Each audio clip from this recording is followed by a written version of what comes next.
Master Hits. Músicas e entrevistas. Vagnão Master Hits, direto do Espaço Unimed. Momentos maravilhosos aqui, ó. Banda RC do Rei Roberto Carlos. Uma grande família.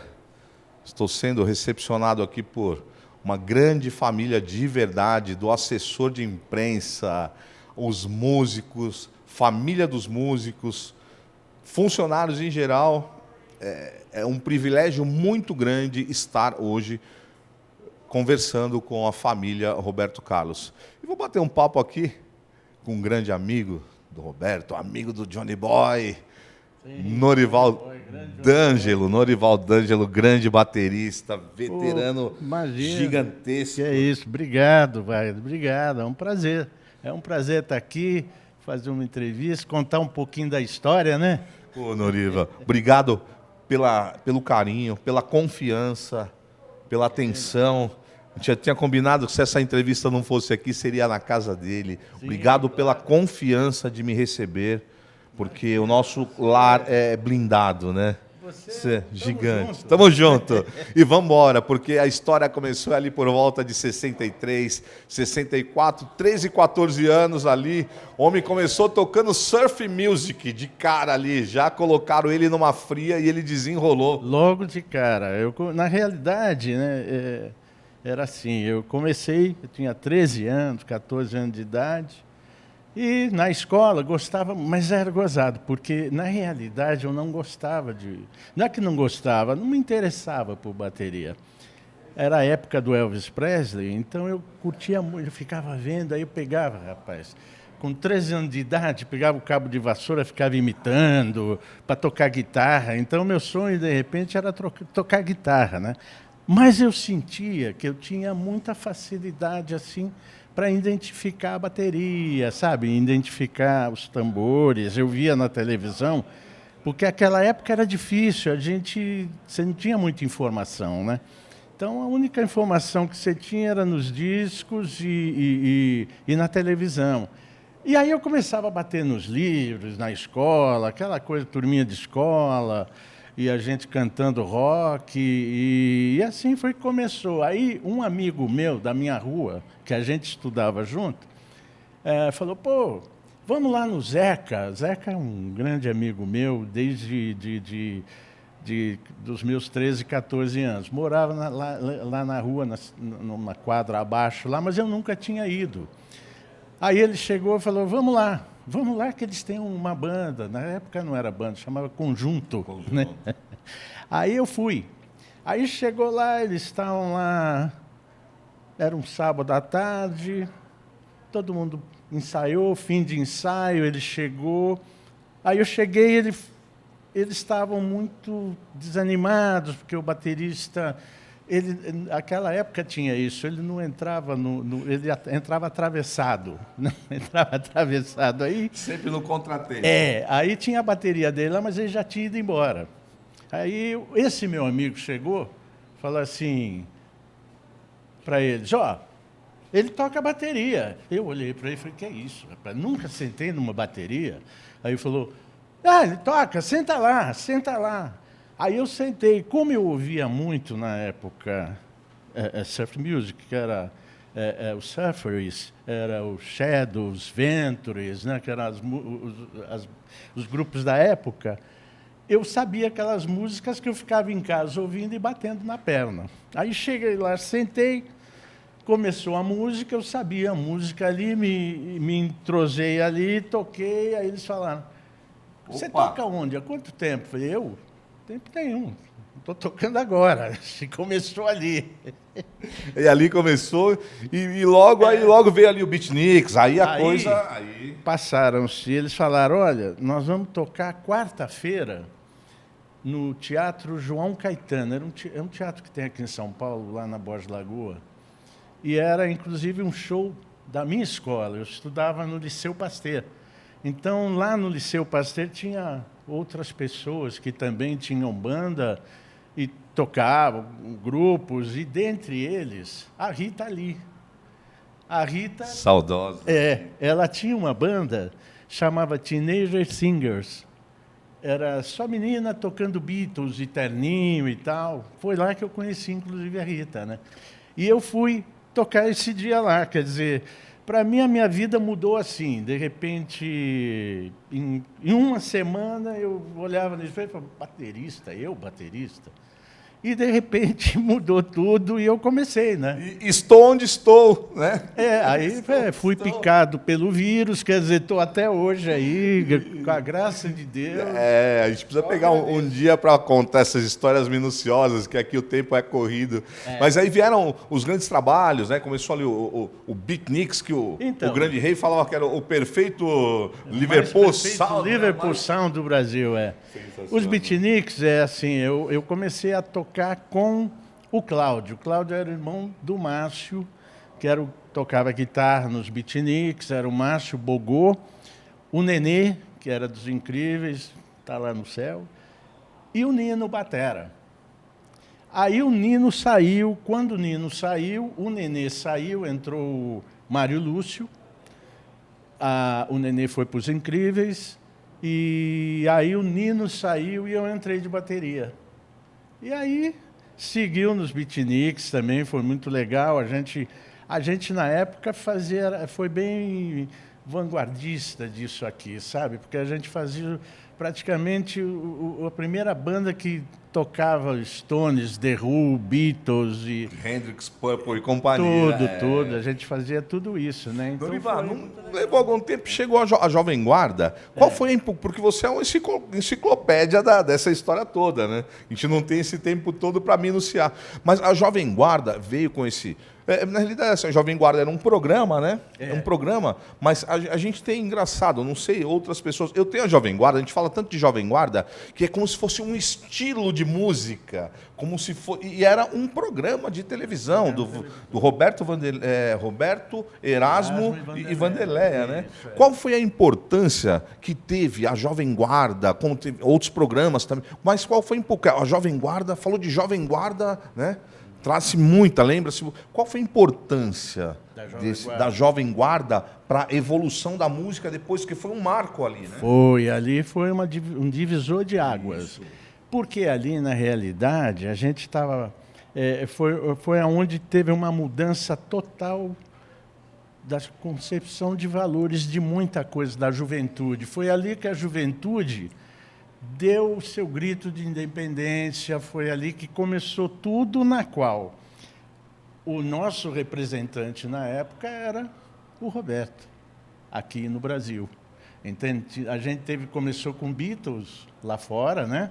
Então, e aqui no Brasil, quer dizer, embora Beatles entrou também, claro, fez sucesso mundial.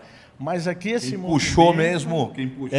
Foi um movimento muito importante, né? Na qual o Roberto foi o líder que levantou essa bandeira e o precursor disso tudo mesmo. Aí mudou muita coisa, era cabelo que mudou, a vestimenta da gente, e todo mundo foi nessa onda, né? E o seu trabalho sua obra é muito grande. Você passou aí com grandes nomes, Gal, Tim... Muita gente foi substituir o Marcelo Frias e foi para os Secos e Molhados. Conta um pouquinho dos grandes artistas, você foi para o segundo disco dos Secos, né?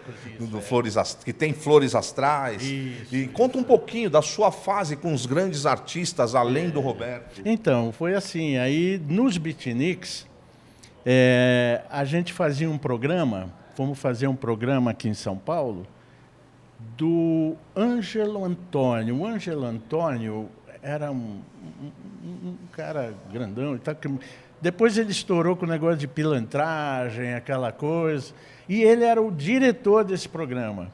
E nós fomos fazer esse programa, e quem apareceu lá para fazer o programa foi o Tim. Ele tinha vindo dos Estados Unidos, o síndico. Aí ele veio e a gente foi acompanhar o Tim, né? Os Beatniks a gente acompanhou, ele fez 2 músicas, o rei do soul music, né? Nunca esqueça, ele fez Reach Out Be There, do Four Tops, e a gente tocou, fez lá também uma outra do Otis Redding, e a gente tocou, e ele gostou muito. E ele chegou para mim e falou assim, legal, gostei de você, pá, aquela coisa toda. Deixa teu telefone comigo. Deixei o telefone com o Tim. Aí passou um tempo, o Tim foi para o Rio. Aí ele me ligou de lá. Aquela época, o sucesso, na realidade, ele era regional. É diferente de hoje, quando estoura no Brasil, pela internet, você estoura no mundo. O Dedé comentou dessa regionalidade que o Roberto tocava, inclusive, muito mais no Rio, não para cá tanto. Isso, né? Exatamente. Quer dizer, aí o que aconteceu? Ele estava no Rio, gravou o primeiro disco, que tinha Primavera, gravou tudo isso, e aí ele me ligou. Tô aqui no Rio. Ele disse, pá, não sei o quê, olha, estou montando uma banda aqui, queria você para a banda. Falei, legal, Tim, tudo bem, eu estou em São Paulo. E eu, coincidentemente, eu estava indo para o Rio para gravar um LP da Gal. Eu não tocava com ela ainda, né? Mas gravei esse LP, chamava Gal Legal. Aí eu gravei isso, fui eu, Naná Vasconcelos, Lenny Gordon, que era um gênio da guitarra na época, Chiquinho de Moraes, e é isso. Aí estava gravando isso, falei, bom, vou aproveitar, estou aí e tal. Aí eu fui, me chamou, fui morar com o Tim. Aí ele falou, não, tu vem aqui, tu fica aqui lá na Prudente de Moraes, o apartamento. Aí eu fui lá. Eu era moleque, garoto, rapaz, muito lá. E fui lá, a gente montamos e começamos a fazer show lá. Ele fazia muito interior do Rio de Janeiro, né? Então fazia muito Barra Mansa, Piraí, Barra do Piraí, tudo isso aí. E a gente viu o trio, que era o vocal dele na época, eram os Diagonais. Cassiano, Amaro, era esse pessoal. Aquele pessoal daquela época, nossa, né? Foi uma época muito legal. Aí eu fiquei um tempo lá, gravei com a Gal, inclusive nesse disco da Gal, o Tim, nós fomos juntos. Quando eu fui gravar, ele pôs uma voz lá num coro junto com ela, com o Erasmo também estava lá, né? E foi muito legal. Depois eu voltei para São Paulo e voltei com o maestro Chiquinho de Moraes, me chamou, né? E eu vim, mas foi muito gozado, porque ele queria me tirar ali do meio, sabe? Ele achava que... é muito gozado. Ele achava que eu era muito moleque. Porra, e morando com o Tim Maia, então ele pensa o que vai acontecer, o que vão fazer? Esse cara... Então ficou uma situação... Não, Norival, faz o seguinte, vem aqui para São Paulo, nós vamos tocar com a Elis Regina, vai ter o show do Nibona com a Elis Regina. E aí, eu fui. Só que, Wagner, aconteceu o seguinte, naquela época, eu tocava rock and roll, soul music, funk. Eu não me interessava assim por nada de MPB, nada, então não sabia muito bem o que estava rolando. Mas ele fez isso com a intenção de me tirar de lá. Resgatar. E mesmo assim, a pessoa falou, porque eu gravava muito com ele, né? A gente gravava muito em estúdio, tudo. E eu vim, né? Aí aconteceu uma coisa muito gozada. Eu, babacão, porque assim, fui lá, tô lá, tal, ele falou, vamos fazer Madalena. E Madalena, eu não tinha nunca, sinceramente, eu não tinha ouvido. Pô, tinha aquela levada que o Wilson das Neves criou, Madalena, isso aí. E eu tô por fora. Aí, vindo do rock and roll? Falei assim, Chico, o que eu faço? Falou, faz um funk aí. E eu mandei. Aí eu mandei, parou, a Elis estava lá, parou, ela veio, chegou assim para mim e falou assim, ô bicho, tu não conhece Madalena? Falei, quem é? Puta, aí eu vi que eu estava fora, né? No dia seguinte eu já peguei minha bateria, falei, estou fora daqui. Não... E aí eu continuei, e aí foi continuando, gravando. Grandes nomes. Grandes... Aí também teve a época Domingueiras, lá em São Paulo, aqui em São Paulo, fez muito sucesso, fazia muito sucesso. Grandes bares. O Johnny fala até da época do Johnny Boy, o Jungle Band mais Rockefeller. Isso, o Rockefeller, já uma coisa mais recente, o Johnny fez com a gente muito também. O Rockefeller era uma banda assim de classic rock, a gente fazia tudo e ficamos aí uns 12 anos, acho, fazendo a noite aqui em São Paulo, interior, Brasil. Fizemos até, graças a Deus, fizemos bastante coisa. Mas muito antes disso foi quando eu ainda voltei do Tim, tal, aquela coisa toda, e comecei a fazer domingueira. Aí foi Sunday, Memphis, e Som Beat também, que era uma banda que eu adorava. Era E, Noriva, e como é que... E o Roberto, quando é que você entrou de vez na vida? Como é que... Então, o Roberto foi assim. O pessoal da banda, né, ensaiavam uma época lá na GOP, lá na fábrica de bateria GOP. E a GOP foi a minha primeira bateria. Eu cheguei lá praticamente com 13, 14 anos, meu pai me levou. Meu pai era amigo do Humberto, que o dono da GOP era o pai do Humberto, né, o senhor Oswaldo, e era amigo do meu pai. E aí lá eu conheci o Humberto, aquela coisa, meu pai comprou a primeira bateria para mim, uma vermelhinha, não tinha nem hi-hat. Não tinha nem hi-hat. E aí eu levei a bateria, todo feliz, e ali eu comecei. E aí fiquei muito amigo, eu ia muito lá. E uma época, o RC7 ensaiava lá. Então tinha o Dedé, tinha o Bruno, o Gato, o Pique, né? Tinha o Pique, o Maguinho. E ali que eu fiquei conhecendo todo mundo, o pessoal, e a gente ficou lá, batia papo, tinha Vanderlei, e assim foi. Aí ficou, depois o Gato entrou, o Aristeu, e aí depois resolveram fazer uma modificação, Dedé mesmo, de repente, pô, quero tocar a percussão, como o Roberto fala. E aí eu fui para a bateria. E aí a gente ficou E nessa brincadeira, há quantos anos já você está nessa família, na família? Então, vai fazer 50. 50 anos já que... E como é trabalhar com o Roberto? Como que é gravar, produzir, arranjar? Como que é?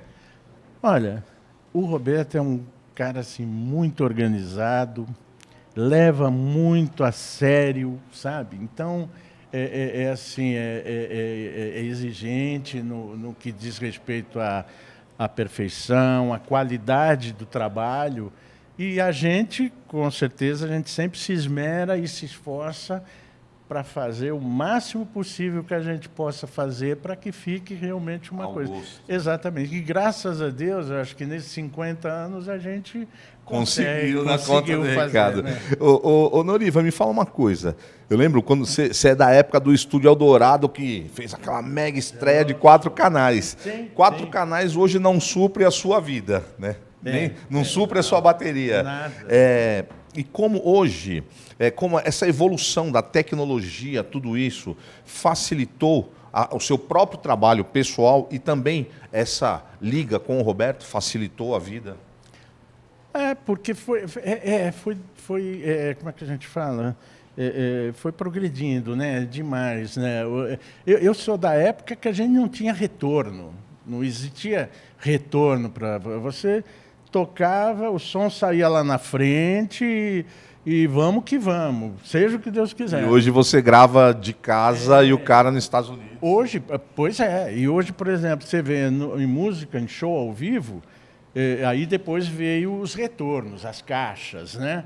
Mas também dava problema, negócio de coisas, mas já era uma guia muito boa. E depois das caixas, o earphone. Hoje a gente tem o earphone, você tem o que você quiser no seu earphone, então facilitou muito o trabalho. Realmente é muito confortável. Noriva, fala uma coisa para mim. Você é um músico, tá aí com meio século quase nas costas de profissão. Mais, né? Mais, que eu comecei com 14. Quase 50 com o Roberto. 74, 60 anos já. Nem 60. parece, né? Me diz uma coisa.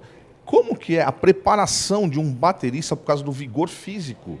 Porque é exaustivo, é cansativo. O que você fala aí pra galera? Como que é você com 60 anos de carreira, como que você se prepara aí psicologicamente, fisicamente, alimentação? Como que é o preparo de um baterista no seu nível para encarar a estrada mundo afora? Olha, Na realidade, eu nunca me preocupei muito com isso, sabe? Graças a Deus, com a graça de Deus, tenho saúde, sabe? Então, eu sou meio assim, como bem, né?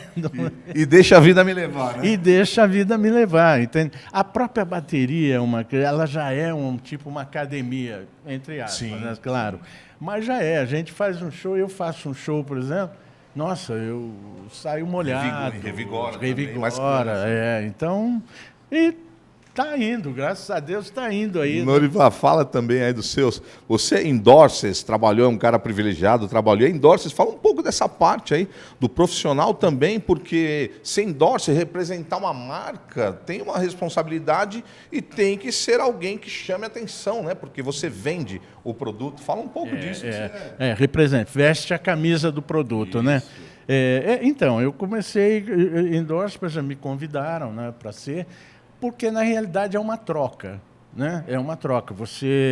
Eles te dão, te cedem um instrumento para você tocar com a marca deles, a gente veste a camisa e a gente é uma vitrine, né? Então, é aonde entra essa parceria, né? Vamos dizer. E nessas eu continuo, graças a Deus, sempre como endorse, me suprem acessórios, instrumentos que eu necessito para fazer, né? E eu sou muito fiel a isso, sabe? Eu, por exemplo, eu estou com uma marca, eu gostei da marca, na realidade, eu não tenho por que trocar. Ah, mas lá me dá mais. Não, eu acho que se eu estou... Aí é que você mostra a fidelidade sua com a marca, né? E, graças a Deus, estou aí. Estamos ainda aí na estrada. Sensacional. Sou Vagnão Master Hits, numa visita à família da banda RC, os bastidores, os amigos, os músicos do Roberto. Um dia... considero-me muito privilegiado esse momento, estar com profissionais que têm aí mais de meio século de experiência e são os fiéis escudeiros do rei Roberto Carlos. Noriva, você é um cara que tem assunto para muitas entrevistas. Assim que as agendas permitirem, vamos estender esses papos, esses assuntos. Uma gratidão gigantesca pela confiança, pelo carinho, por me receber. Imagina, obrigado. Eu é que agradeço você pela sua atenção com a gente, o seu carinho com a gente aqui. Obrigado, Wagner. Sensacional. Eu sou Vagnão Master Hits, agradeço ao Espaço Unimed, à banda RC, ao Rei Roberto e essa família que me recebeu hoje aqui. Valeu! Master Hits. Músicas e entrevistas.